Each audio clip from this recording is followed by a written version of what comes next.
My name is Rich Sammartino, and I'm a property owner in Cochise as of December, so new to the area.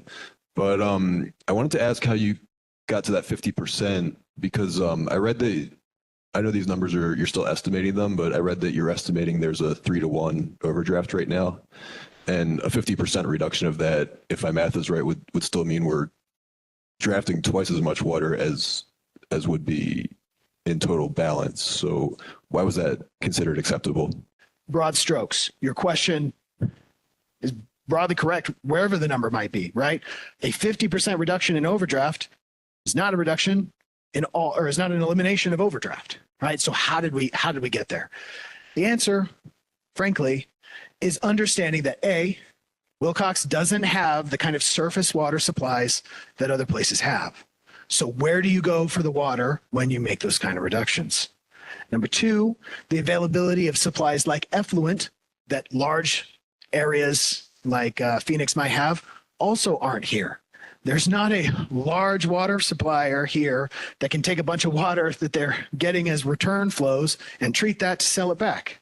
The options are more limited. And then lastly, the economic impact, right? What happens to a community when you say overdraft goes away?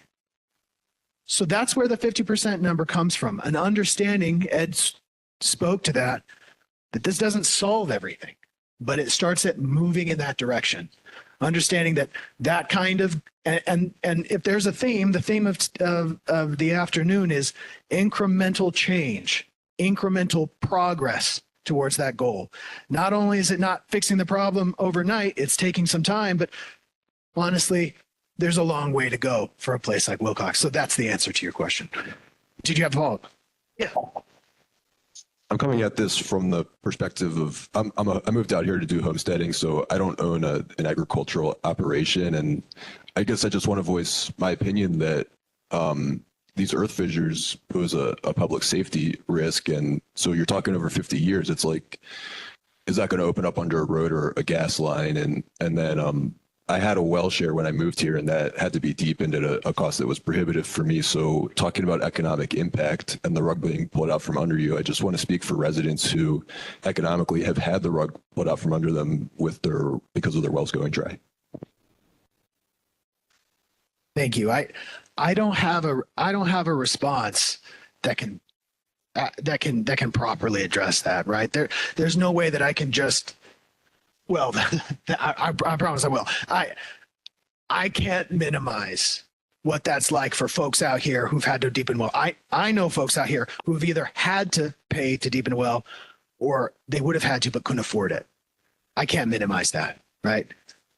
I live in Mesa where I don't have to worry about that. So my response should not be seen as minimizing that.